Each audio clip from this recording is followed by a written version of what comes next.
Que vous suiviez le MMA ou pas, vous avez sûrement remarqué un nom que l'on retrouve absolument partout. Benoît Saint-Denis. Benoît Saint-Denis qui est combattant MMA. Tu sais qu'il va y avoir du sang. Benoît Saint-Denis est le plus gros espoir français actuel à l'UFC. Le futur de la division des poids légers et il s'apprête à affronter l'un des combattants les plus destructeurs qu'on ait jamais vu dans une cage de MMA. Il y a de très bonnes raisons de le voir absolument partout en interview en ce moment. Tout le monde a compris que ce gars est une future superstar et si vous découvrez à peine Benoît, ne vous inquiétez pas, je vais tout vous expliquer. Celui que l'on surnomme God of War, le dieu de la guerre, né le 18 septembre 1995 à Nîmes et dès l'enfance, son potentiel est clair comme de l'eau de roche. Il est fait pour mériter ce nom. Né d'un père militaire et judoka, il suit d'abord ses pas dans le judo à 8 ans, jusqu'à avoir sa ceinture noire. Puis, à peine le bac en poche, il intègre l'armée et passe 5 ans dans les forces spéciales. Sans trop rentrer dans les détails, il participe à plusieurs opérations, au Sahel notamment, et décroche quelques médailles. Sauf que son futur n'est pas dans les forces spéciales. Durant ses dernières années dans l'armée, Benoît s'est mis au grappling, une forme de combat au sol avec des soumissions, et fait plusieurs compétitions dans lesquelles il excelle. Un an plus tard, il s'essaye au pied-point, le combat debout. Et petit à petit, il finit par apprécier ces sports de combat, qui lui permettent de se dépasser de plus en plus et de tester ses limites, sans entraver sa liberté comme peut le faire l'armée. Si seulement il existait un sport qui permettait de tout combiner. Vous l'avez deviné, c'est tout naturellement que Benoît se tourne vers le MMA, le sport de la cage qui mélange tous les pratiquants d'arts martiaux, que ce soit les kickboxers, les lutteurs ou autres pratiquants de jiu-jitsu, dans des combats spectaculaires. Et on pourrait se dire que c'est parfait, que comme il fait tout, judo, pied-point, grappling, il pourrait facilement avoir une carrière et rouler sur la compétition. Autant quitter l'armée pour accomplir ce rêve complètement fou. Sauf que non, en MMA, la majorité des athlètes commencent très tôt, beaucoup avant même d'avoir 10 ans. Et là, Benoît en a plus de 20. Rien ne justifie un tel choix. Il est sur le point de renouveler son contrat avec l'armée, il a une belle carrière militaire devant lui, le sport n'est même pas légal en France, mais sa soif de liberté, que l'armée ne lui permettait pas d'atteindre, fait pencher la balance. Il finit par céder à cette folie. Son service terminé, il quitte l'armée pour se consacrer au MMA. Et c'est là que l'on va voir pourquoi sa popularité explose de jour en jour. J'ai peut-être dit que le choix était complètement fou, mais un détail rend ce pari possible. Une carte maîtresse qui lui permettrait de compenser son inexpérience, un entraîneur légendaire, Daniel Warren. Ce dernier a travaillé avec des athlètes mythiques. Anderson Silva, l'un des plus grands combattants de tous les temps, et pléthore de champions UFC comme Dan Anderson ou encore Vitor Belfort. Avec autant de combattants de légende formés, Daniel voit en lui tout le potentiel d'un champion. Un diamant brut qui ne demande qu'à être poli en une machine de guerre. Sous sa supervision, Saint-Denis développe un style de combat bien particulier qui lui permet de rivaliser avec les meilleurs, malgré ses lacunes techniques en début de carrière. Vous vous rappelez de la vidéo sur Geji? Benoît suit la même voie qui lui permet de rattraper sa concurrence. À chaque combat, la stratégie est plus ou moins la même. Très agressif, il avance et met la pression à son adversaire pour le faire reculer, puis amorce la lutte qu'il maîtrise très bien grâce à ses années passées dans le judo et le grappling, et amène le combat au sol où il finit tôt ou tard par les soumettre. Combattre quelqu'un qui avance tout le temps force à boxer en reculant, et c'est extrêmement compliqué pour la personne en face de faire quoi que ce soit. Là où son pied-point est techniquement en retard, son agressivité et sa volonté de ne rien lâcher compensent largement, et son adversaire finit systématiquement par abandonner sous la pression infligée. Rien ne l'arrête, que ce soit les combattants en face, les risques du métier ou même la paye de quelques centaines d'euros pour plusieurs semaines de préparation et un combat dans une cage devant quelques centaines voire milliers de personnes. Parce qu'il sait qu'il ne lui manque qu'une seule chose pour que tous ses sacrifices portent leurs fruits. En ce moment, il combat dans diverses organisations locales, au Brave notamment, et c'est avec l'espoir qu'un jour, il réussisse sa rentrée dans la plus grande ligue de MMA au monde.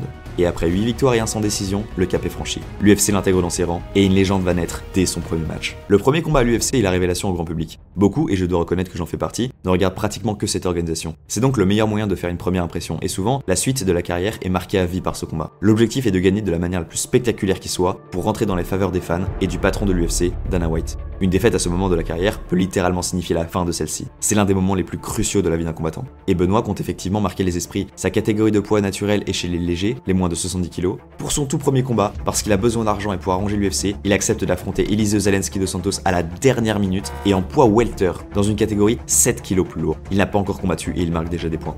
Dos Santos est un frappeur brésilien, spécialisé dans la boxe taille, et dire que ce gars est dangereux en pied-point, c'est clairement le sous-estimer. Il est terrifiant. Par exemple, il a mis KO au premier round Sean Strickland, futur champion des poids moyens, rien que ça. Si Benoît l'emporte, il serait instantanément reconnu et la suite serait de très bon augure pour lui. D'autant plus que ce combat a lieu lors de l'UFC 267. Dans la même soirée, il y a 2 combats pour des titres mondiaux et la superstar Khamzat Chimaev. Ce ne seront donc pas les yeux qui manqueront pour voir tout acte de bravoure. Dans les vestiaires, il se prépare à rentrer dans la cour des grands. Ce soir, quand il sortira, il sait que sa carrière sera lancée et avec elle, le début de sa course vers le titre mondial. Ce soir, c'est sa nuit, son moment, son combat. Ce soir, il gagne.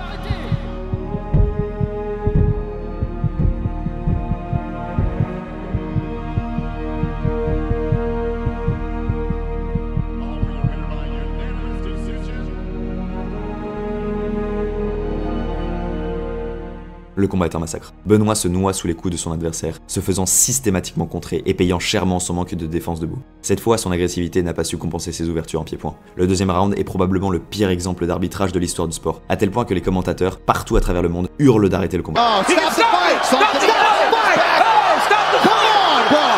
Oh, big right hand from the lead. Pour ne rien arranger, Dos Santos est testé positif à l'ostarine, un produit dopant augmentant la force de manière inhumaine. Mais Benoît n'a pas une seule seconde fait mine d'abandonner. En fait, malgré la défaite, il a gagné une réputation de combattant qui ne lâche rien, et dans ce sport, ça vaut de l'or. Après la boucherie de ses débuts, 99% des combattants ont pris un an de pause, remis en cause leur choix et peut-être même laissé cette carrière derrière eux. Mais pas Benoît. L'UFC, appréciant son courage et sa détermination, lui propose un nouveau combat pour se relancer contre Niklas Stolze. Et cette période de calme avant la tempête va me permettre de vous expliquer plus en détail l'aspect le plus important du jeu de Saint-Denis, sa lutte. Souvent décrié par les fans parce que beaucoup de lutteurs se contentent de simplement dominer avec, ce n'est pas le cas de Benoît. Quand BSD lutte, ce n'est pas pour rester allongé sur son adversaire, il est ultra agressif, tout le temps en train d'essayer d'améliorer sa position ou de frapper son adversaire, voire les deux en même temps. En fait, c'est simple, il y a une très bonne raison pour laquelle, hormis sa défaite, il n'est jamais à la décision. Non, Benoît il est là pour te finir, brutalement en plus. Petit détail intéressant, comme il boxe en gaucher, on verra ça en détail tout à l'heure, son amené au sol par défaut est le single leg, que l'on voit actuellement à l'écran. Mais quand son adversaire se retrouve contre la cage, Saint-Denis n'hésite pas à se servir de son judo pour nous offrir des slams des plus divertissants. Bon, du coup, je vous spoil un peu. Il roule sur Stolze. Il ne lui laisse pas la moindre possibilité de s'exprimer. Avance constamment et force la lutte jusqu'à la soumission au deuxième round. C'était une victoire dont il avait besoin. On l'a dit, le but est de gagner les faveurs de l'UFC. Et même si une défaite dans l'honneur comme son premier combat ramène des fans, s'il n'y a pas de victoire après, pour une belle histoire de remontada, il risque de prendre la porte. Mais qu'importe, Benoît Saint-Denis a sa victoire, et le patron Dana White l'appelle pour une opportunité extraordinaire. L'UFC Paris, le tout premier événement UFC en France. Je vous donne le contexte. L'UFC est l'organisation qui a su légitimer le sport en Occident et avait réussi à le légaliser dans la quasi-totalité des pays. Mais un résistait encore et toujours à l'envahisseur. Qu'importe le nombre de pays qui cédaient, le gouvernement français refusait catégoriquement de permettre au sport de la cage de s'installer sur le territoire. Combattants, entraîneurs, fans, tous se sont battus pour la légalisation du MMA en France. Et enfin, en 2020, le sport est autorisé. Le 3 septembre 2022, on est l'UFC Paris numéro 1. Comment vous dire, c'était glorieux. Toute la soirée était légendaire, et Benoît n'a clairement pas été en reste.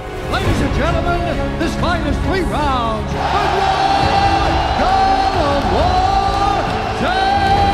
Saint-Denis! C'est parti. Benoît tout de suite qui prend le centre de la cage, c'est-à-dire qu'il met la pression à son adversaire. Ouais, un premier milieu de kick qui passe, attention son adversaire essaie de l'amener au sol. Il a regardé le contre encore une fois. Ouais. Et Benoît qui prend des coups. Le backfist, il a touché. Regardez. Ouais, il a touché. Il a touché. Il a touché. Et là, il y a l'accélération derrière. C'est important. Alors, soumission. Il a senti que il a touché encore avec la gauche. Encore une. Il n'est pas loin. Il n'est pas loin. Benoît. Et il a sauté. C'est la sonné. C'est terminé. C'est terminé. C'est Benoît par KO.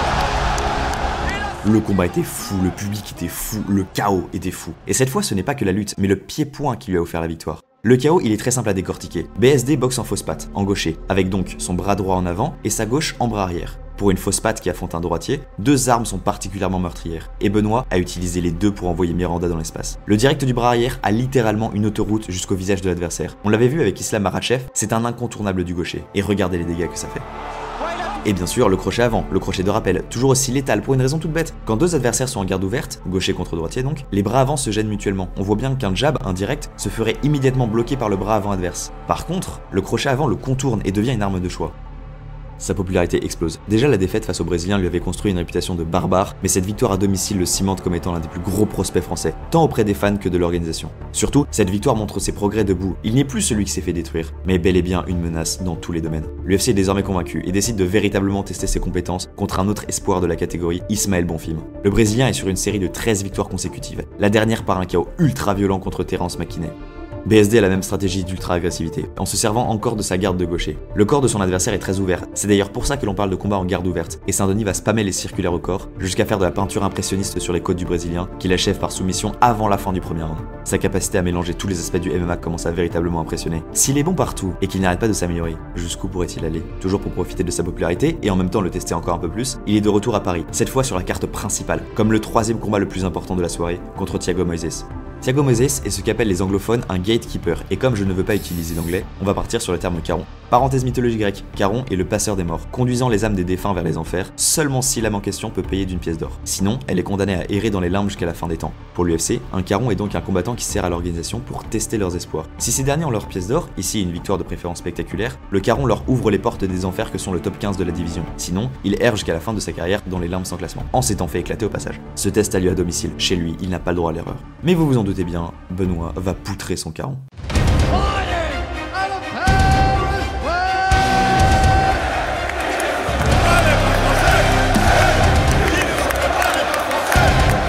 Moses.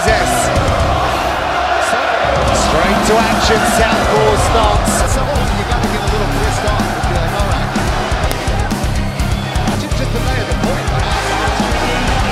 Get back to his feet. We talked about the inner dog, the heart, the will to win. This is not an intelligent. It's game over.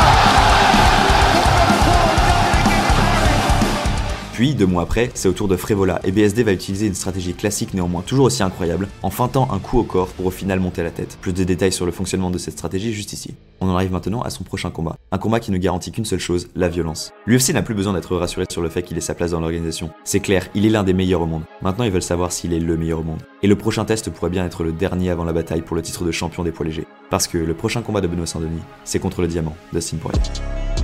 Il est extrêmement complet, il a un cardio de porc, il est dur au mal. C'est un gars très dangereux, il a beaucoup plus d'expérience que Benoît, c'est l'un des meilleurs. Ok, Poirier c'est la définition d'un cauchemar. C'est la violence absolue. Le gars a commencé à casser des bouches à 10 ans. Il n'a pas attendu sa majorité pour finir en détention, et bien sûr, a l'un des styles les plus brutaux de l'UFC. Son pied-point a détruit des noms monumentaux comme Justin Gaethje, Michael Chandler, Conor McGregor, et tellement d'autres qu'il me faudrait des heures pour tous vous les montrer. Il était considéré il y a encore peu de temps comme étant le meilleur frappeur de la division, et reste une terreur pour absolument n'importe qui. En fait, perdre face à lui peut littéralement détruire votre carrière. Dan Hooker par exemple ne s'en est jamais remis. Sauf que Benoît est tout aussi dangereux. Il n'est plus ce jeune combattant qui se jette dans la gueule du loup. Il a tempéré son agressivité pour devenir un rouleau compresseur létal à la violence contrôlée. Maintenant, on va voir comment il pourrait triompher de la bête pour devenir un membre du top 5 mondial et potentiellement combattre pour le titre de champion du monde, juste après. Avant toute chose, petit rappel, je suis un gars de 23 ans qui regarde l'UFC depuis son canapé, pas un coach expérimenté comme pour l'être, je sais pas, Daniel Warin par exemple. Tout ce que je vais dire n'est donc que mon avis de spectateur et analyste depuis mon PC. Bref, tout d'abord, vous vous souvenez des points forts de BSD debout? Tous les trucs que doit faire une fausse patte en pied-point, exactement. Léger détail, Poirier boxe également en gaucher. Ils ne seront donc pas en garde ouverte, mais en garde fermée. Le plan de jeu est donc radicalement différent de d'habitude. Par exemple, regardez, les coups de pied au corps sont nettement moins accessibles. Mais si le fait d'être en garde fermée, fausse patte contre fausse patte, limite les coups au corps, cela ouvre complètement les low kicks, et bien sûr les fameux calf kicks, ces coups de pied au mollet qui ont révolutionné la manière de boxer à l'UFC ces dernières années.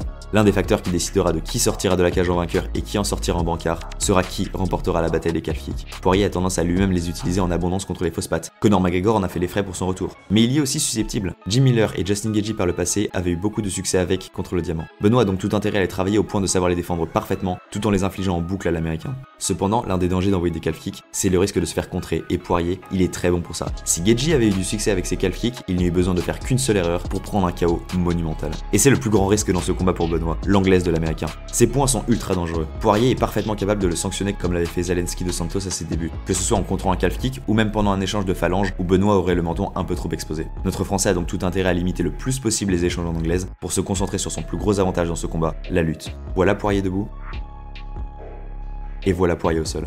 On l'a déjà vu, la lutte de Benoît est excellente, et celle de Poirier nettement moins. Si le combat va au sol, au pire Benoît dominera, au mieux il détruira le Louisianais avec ses frappes au sol dévastatrices, voire même pourrait passer la soumission. Et cette fois le passage en garde fermée lui est favorable, puisque l'amener au sol classique dans cette configuration est le double leg, pas le single, et BSD est redoutable avec. La stratégie est donc de mettre la pression comme d'habitude, en se concentrant surtout sur les calf kicks et en évitant l'anglaise trop précipitée, le coincer contre la cage et amorcer la lutte pour poncer Poirier au sol, jusqu'à la victoire par soumission. Quoi qu'il en soit, le combat sera extrêmement violent. Les deux sont des sauvages qui ne reculent pas devant la guerre. Est-ce que vous êtes d'accord avec le plan de combat, ou vous pensez que BSD devrait choisir une voie différente pour garantir la victoire? Dites-le en commentaire, abonnez-vous, un pouce ou ça, et on se retrouve bientôt pour une vidéo sur Jon Jones.